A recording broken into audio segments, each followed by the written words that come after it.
मुद्दा असा की उद्याचे आपण काय आहोत हे आज आपण काय करतोय, काय ऑब्झर्व करतोय, काय शिकतोय, काय वाचतोय. मला मुंबईने खूप गोष्टी शिकवल्या. आज मनापासून मला सांगायला वाटतं की मला परभणी आवडेल का मुंबई असं कोणी विचारलं ना, मी बेझिजकपणे म्हणतो मला मुंबई आवडतं. कारण ना काही ग्रोथच नाही होत परभणीची. त्या गावाला मी जाऊन 15 वर्षापूर्वी जे पाहिलं होतं तसंच ते गाव आहे. कारण मनामधली ऊर्जाच नाही आहे. मी मगाशी सेलगावकर सरांना सांगत होतो की परभणीमध्ये टॅलेंट इतकं आहे, पण आपल्या कम्फर्ट झोनच्या बाहेर न पडणं याच्यासारखा दुसरा आजारच नाही.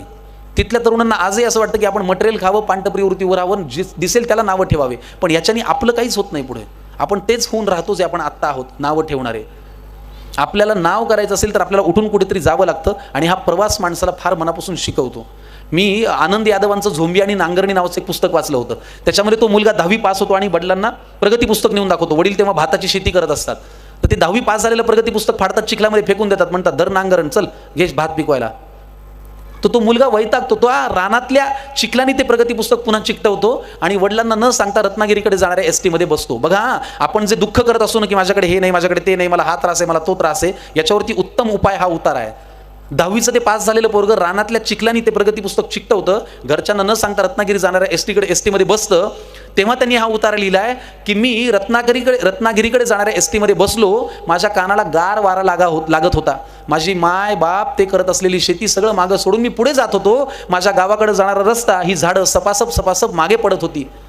इतक्यात माझ्या पायाला काहीतरी जड झाल्यासारखं मला जाणवलं, म्हणून मी खाली वाकून पाहिलं तर माझ्या पायातल्या तुटलेल्या शिलपरीला माझ्याच ओल्या रानातली माती चिकटली होती.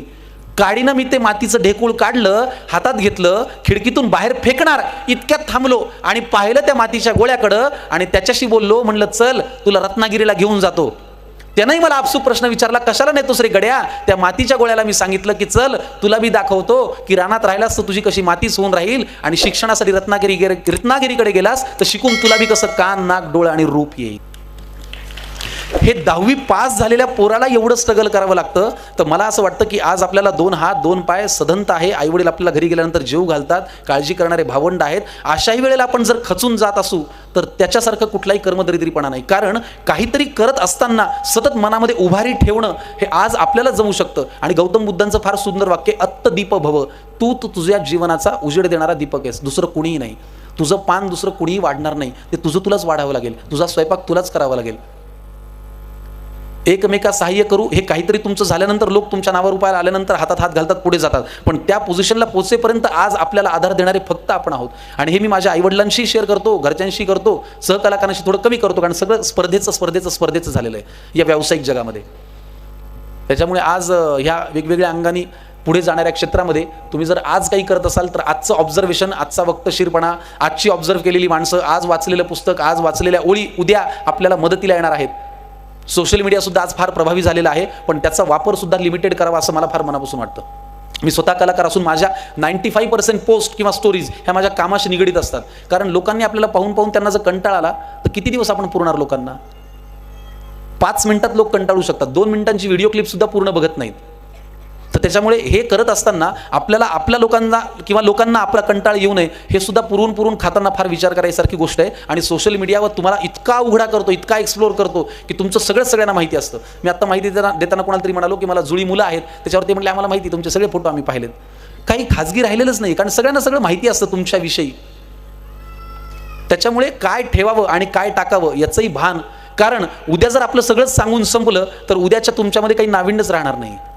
माझे स्वतःचे वडील सुद्धा आता वय वर्ष 62 आहे. सकाळी उठलं की लुंगी नीट करायच्या आधी लोकांना व्हॉट्सअपवर गुड मॉर्निंग. म्हटलं बाबा काय गरज आहे याची? नाही तेवढेच नातेवाईक जोडून राहतात. कुठं व्हॉट्सअपवर कसे राहतील? पण आपण सगळे सोशल मीडियाच्या एवढे आहारी गेलेलो आहोत, त्यातनं बाहेर पडायचा, ते सांभाळून वापरण्याचा मी फार मनापासून प्रयत्न करतो. याच्या दुसऱ्या बाजू सुद्धा आहेत. या सोशल मीडियावरती जेव्हा मी राजकारणाची कविता टाकली, मला वेगवेगळ्या राजकारणी लोकांचे फोन पण आले. याच्यातला एक राज ठाकरेंचा फोन फार इंटरेस्टिंग होता. मी मरीन ड्राईव्हला बायकोबरोबर फिरत होतो, मला फोन आला, वेगळाच नंबर होता, 44444 काहीतरी. आणि मला म्हणे नमस्कार, मी अमित ठाकरे बोलतोय आणि साहेबांना तुमच्याशी बोलायचं आहे. आता अमित ठाकरे साहेब म्हटल्यानंतर कोण साहेब माझ्या लक्षात आलं. मी म्हटलं हो द्या. माझा आवाजच गेला. म्हटलं द्या फोन द्या. तर तिकडनं आवाज आला, नमस्कार जय महाराष्ट्र, मी राज ठाकरे बोलतोय. म्हटलं सर बोला. मला आवाजच फुटणं. मला म्हणे कुठे आहेत तुम्ही? तर कुठे आहेत तुम्ही म्हटल्यानंतर मला बहुतेक वाटलं की मनसैनिकांना आणि साहेबांना काही कविता पटली नाही. आता आहे खळखट्याक, आपला कार्यक्रम आहे. मी घाबरलो बरं का खूप. तर मी खोटा पत्ता सांगितला. म्हटलं सर मैं 2 दिन पहिलेच परभणी आ गया. अहो नाही, आत्ता कुठे आहेत तुम्ही? म्हणलं अरे बापरे, उद्या आपला नेमका प्रयोग आहे, शिवाजी मंदिराला जाहिरात आहे, ती पेपर वाचला असेल, त्यांना जर कळलं की हा मुंबईत असेल तर लेणे की देणे पडतील. म्हणून मी खोटं बोलता बोलता अडवलं. म्हणलं सर मी होतो मरीन लाईन्सला, मी सांगितलं दहीसर मीरा रोड. म्हणलं सर मी मीरा रोडला फिरायला आलो आहे, 27 तारखेला काय करताय? म्हणलं सर काहीच नाही, घरी या. मी म्हणलं सर तुम्हाला राग आलाय का, तुम्ही घरी यावं? आता राज ठाकरेंच्या घरी 27 तारखेला, मला म्हणजे 27 तारखेला सकाळी 11 वाजता घरी या. म्हणलं सर येतो, तुम्हाला खोटं वाटेल, 27 तारखेची सकाळ मी कधीच विसरणार नाही. मी आमच्या ड्रायव्हरला घेतलं, त्याचं नाव विकी. मी आमच्या ड्रायव्हरला घेतलं आणि 8 वाजल्यापासून ते राहतात त्याच्या भोवताली फेऱ्या मारू लागलो. म्हणलं किती पब्लिक जमवली मारायला ते तरी बघावी आपण, म्हणजे किती लोकांकडून टप्पू खायचा याचा तरी अंदाज घेऊ ना आपण. तर शांतता होती बंगल्याच्या बाहेर. त्या शिवतीर्थ बाहेर मी आपला घेऱ्या मारतोय. म्हणलं यार शांतता आहे, कशाला बोलवलं आपल्याला काय माहित. म्हणलं बहुतेक आत माणसं जमवले काय की, कारण त्याच्यात पहिलंच कळ होतं ना की सत्तेमध्ये काही लागलं नाही, इंजिन वगैरे. मला खूप भीती वाटली. तर मी 11:15 वाजता गाडीतून उतरत होतो, बुके बिके घेतला, कपडे चांगले घातले. तर आमचा ड्रायव्हर मला म्हणतो सर तुम्हाला आत काही लागलं तरी मला हाक मारा. मी म्हणलं आबे तुझं नाव आहे विकी, त्यांचं नाव आहे राज, त्यांच्या नावापुढे ठाकरे. आपण शिवाजी पार्कमध्ये त्यांच्या बंगल्यात चाललो ना, आत लागलं तर तू काय घंटा करणार आहेस? काही लागलं तर मला तुला हाक मारून तू करणार काय आहेस? आम्हाला सांगायला मोठी छाती काढून तुम्हाला आत काही लागलं, कारण त्याला कळलं होतं साहेबांची तंत्रली म्हणून कंप्लेंट. मी आपला 11:10 कमी असताना बंगल्यात गेलो. बरोबर बघा मोठ्या माणसांची उगाच आहे बघा, उगीच कोणी मोठं होत नाही. मी 11:10 कमी असताना घरात गेलो. 11:05 कमी असताना मला त्यांनी सांगितलं साहेब तुमची आड वाट बघतायत. मी गेलो तर त्यांची ती ब्राऊन कलरची खुर्ची आहे, बसले होते पांढरा शुभ्र सदरा बिदरा घालून. सर सगळं डायरेक्ट सरेंडरच. तर बसा. म्हटलं सर तुम्ही रागवलं का? कशाला रागवायचं आहे? मग 11:05ला त्यांची पत्नी आली सौ शर्मिलाताई. तर मग गप्पा वगैरे मारल्या, खूप बोलले, 2-2.5 तास गप्पा मारले. आणि ते मला असं म्हणाले की आज आत्ता समाजामध्ये काय घडतंय याचा आरसा दाखवणारे लेखक फार कमी राहिलेत, आणि तुम्ही तो दाखवलात ना तर इथून पुढे काही असं मनात आलं ना पहिले लिहित चला, माझं तुम्हाला बळ आहे. तर ना माझी भीतीच पळून गेली. पण तरी सुद्धा मग नंतर ती साबुदाण्याची खिचडी वगैरे आली. मी त्यांना म्हटलं सर तुम्ही घ्या ना थोडी खा. मी 2 शिवाय खात नाही. म्हटलं बरं. मग मी ताईंना म्हटलं ताई तुम्ही घ्या, माझा आज उपास आहे म्हणे. मला मी ना ती साबुदाण्याची खिचडी सुपासारखी गिळली की पटकन ही संपावीन. ह्यांच्या पुढे कुठं आपण शेंगदाणे बिंगदाणे पाडत त्या खिचड्या खायच्यात. एक तर आपण परभणीच्या अजून खाताना 2-4 गोष्टी सांडल्याशिवाय आपलं काही होत नाही. राज ठाकरेंच्या घरी जाऊन कुठं सांडा लावून करायची. मी आपलं पटापट ती साबुदाणा खिचडी गिळली. त्यांना म्हटलं सर निघू का, माझ्या घरचे परेशान आहेत. ते म्हणे का? मी म्हटलं मी माझ्या घरच्या ग्रुपवर टाकलंय की मी राजसाहेबांच्या घरात चाललो, तर त्यांना असं वाटतं तुम्ही मला टप्पू देणार आहेत. तर त्यांना काळजी वाटायली की जिवंत बाहेर येतंय की नाही. तर ते निघताना दारापर्यंत सोडवायला आले आणि घरच्यांना सांगा तुम्हाला सुखरूप सोडला असं म्हणाले सुद्धा. तर ह्या भेटीमुळे मला एक लक्षात आलं की आपण जेव्हा खरं वागत असतो, खरं सांगत असतो, समाजाच्या मनातलं सांगत असतो, तेव्हा काही आपल्याला कोणाला घाबरायची गरज नाही. कारण समाजाला ते वाटत असतं. मुद्दा असा की तुम्ही ते कुठल्या भाषेत आणि कुठल्या पद्धतीने सांगताय. मला उद्धव सरांचाही फोन आला होता, मला सगळ्या राजकारण्यांचे फोन आले, प्रत्यक्ष माझ्याशी बोलले. मला फार आनंद वाटला की एखादी कलाकृती आपल्याला ह्या लोकांच्या मनामध्ये स्थान देऊ शकते. आणि मला एक जाणवलं की आपण जे साहेब साहेब दादा दादा करून आपापसात भांडत असतो, यांच्यावरती इतकं छान स्थिर चालू असतं, आपलाच खाली चिखल चालू असतो. नाही नाही तुम्ही आमच्या दादाला कसं बोलले, अबे दादा आणि ते साहेब एकत्र रात्री जेवायलेत ना मस्त गप्पा हाणत, तुम्हाला काय माहिती. तर ह्या गोष्टीमुळे मला एक आधार मिळतो की आपली कलाकृती आपल्याला उद्या अभय देऊ शकते, आनंद देऊ शकते.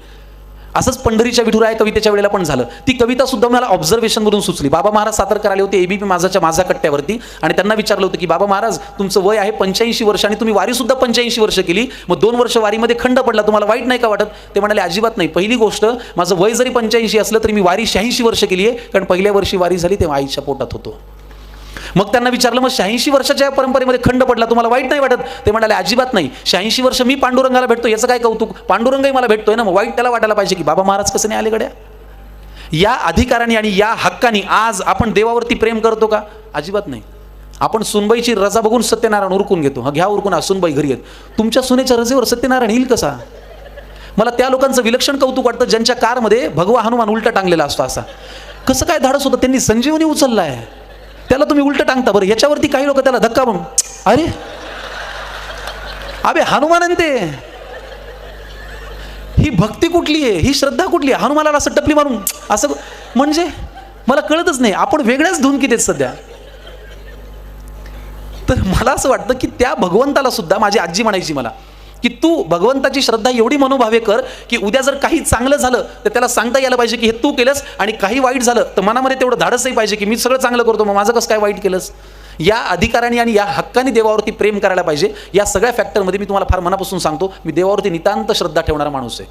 आणि मला असं वाटतं कुणाला तरी आन्सरेबल आहोत ही भावना मनात ठेवल्याशिवाय आपली प्रगती जास्त चांगली होऊ शकते आणि ती ठेवली पाहिजे. आपल्याला कोणीच विचारणार नाही हे म्हणल्यानंतरची आपली छाती आणि आपल्याला कोणीतरी विचारू शकता हे म्हणल्यानंतरची आपली छाती पुढे काढली याच्यामध्ये थोडासा फरक असतो. आणि काय हरकत आहे कोणाला तरी आन्सरेबल राहायला. मी देवाला असतो, आमच्या घरच्यांना असतो, दिलेल्या वेळेला असतो, दिलेल्या शब्दाला असतो, वक्तशीरपणाला असतो, माझ्या कामाला असतो. विश्वास तेव्हा 2008 पासून आज 2024 मी एकदाही माझं काम करताना पाट्या टाकल्या नाहीत किंवा हलक्या मनाने काम केलं नाही. प्रत्येक क्षण मनापासून जगावा, आपलं काम मनापासून करावं, जे येतंय ते देण्याचा प्रयत्न करावा. बघू भगवंत तारून येईल आणि तुमच्यासारखे प्रेक्षक साथ देतील अशी अपेक्षा करूया. हे माझं भांडवल आहे, ज्या भांडवलावरती मी मुंबईत काम करायचा प्रयत्न करतो. माझी खात्री आहे, माझा विश्वास आहे की हेच भांडवल उद्याच्या संकर्षण कराडेला तुमच्या नजरेत, तुमच्या मनामध्ये अजून मोठा करण्याचा प्रयत्न करील. काही चुकलं असेल तर ते सगळं माझं आहे, जर बरोबर आलं असेल तर ते तुमच्या प्रेमाचं आहे. आणि एवढं बोलतो. आणि उद्याच्या तुम्ही जगताना, आज तुम्ही कुठल्याही वयाचे असा, कुठल्याही घरातले असा, माझं असं म्हणणं आहे तुमच्या कुटुंबाला प्राधान्य द्या, तुमच्या आईवडिलांना प्राधान्य द्या, तुमच्या भावंडांना, तुमच्या मुलांना प्राधान्य द्या, तुमच्या वेळेला प्राधान्य द्या, तुमच्या तब्येतीला प्राधान्य द्या. बघा मनोहर पर्रीकर जेव्हा मरणाच्या अवस्थेत होते तेव्हा त्यांनी एक पत्र लिहून ठेवलंय आणि त्या आज तुम्ही आता नाशिक शहरामध्ये राहता, इथे वातावरण चांगलं आहे त्याच्यामुळे ठीक आहे. पण काय आहे, मनोहर पर्रीकरांनी शेवटच्या क्षणांमध्ये असं लिहून ठेवलं होतं की मी राजकारणी झालो, मी स्वयंसेवक झालो, मी सगळ्या गोष्टी केल्या, मी मोठा झालो, मी केंद्रीय मंत्री झालो, माझी पिशवी आणि पेन सुद्धा उचलायला लोक होती, पण एक गोष्ट मात्र मी शिकलो कॅन्सर झाल्यावर की एकच गोष्ट आहे जी दुसऱ्यावरती सोपवता येत नाही, ती म्हणजे तुमची तब्येत. ती तुमची तुम्हालाच सांभाळावी लागते. त्याच्यामुळे हे सगळं करत असताना तुमचं हे इंजिन किती छान राहील, आहार विहार आणि विचार याच्यावरती नियंत्रण ठेवून जगण्याचा प्रयत्न केला तर आपला आज आणि आपला उद्या सुद्धा निश्चित चांगला असेल. शिकणाऱ्या विद्यार्थ्यांना किंवा शिक्षकांना किंवा सगळ्यांनाच आपण जगत असताना आपण काय खातो याच्यावरती आपलं नीट लक्ष ठेवा. टाइमपास म्हणून आपण खूप खायला लागलो ना की आपल्या शरीराचाही टाइमपास व्हायला वेळ लागत नाही, हे मला असं वाटतं. तर ह्या सगळ्या आहार विहार विचार, तुमचं घर कुटुंब, आई बाबा मुलं, धर्म, कुठल्याही धर्माचे असा तुम्ही करताय ते वाचन, तुमचं दिलेला वेळ, तुमचा वक्तशीरपणा याला प्राधान्य द्या. तुमचा उद्या निश्चित चांगला असेल. तुम्ही कुठल्याही वयाचे असा, तुमचा उद्या चांगलाच असावा अशी मी देवाकडे प्रार्थना करतो आणि इथेच माझे 2 शब्द पूर्ण करतो. परत भेटत राहूया. धन्यवाद.